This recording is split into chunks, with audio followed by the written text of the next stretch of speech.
Welcome to the Banker Lamp. Please enjoy the video. You start by confirming your assets are where Blender expects them. Open the File menu and run External Data Report Missing Files to list broken links. Once you see missing images, use Find Missing Files and point Blender at the folder that contains textures. Make sure you enable relative paths so links remain stable if you move the project.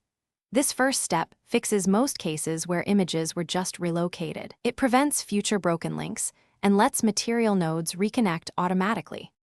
Next, you inspect the materials directly in the shader editor so you can see which image texture nodes lost their source.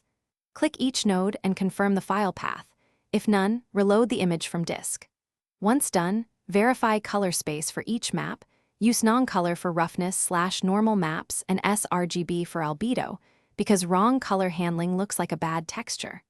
Also open the UV editor and make sure the UVs align with the image. Mismatched UVs can look like missing detail, even when images are present. To finish, address geometry and asset management.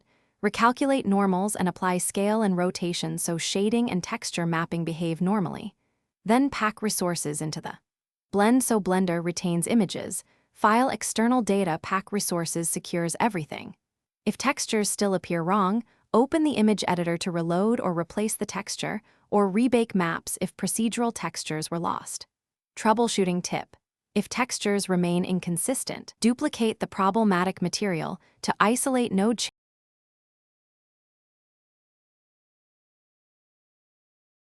Thanks for watching. If this was helpful, leave a like and consider subscribing. See you next time.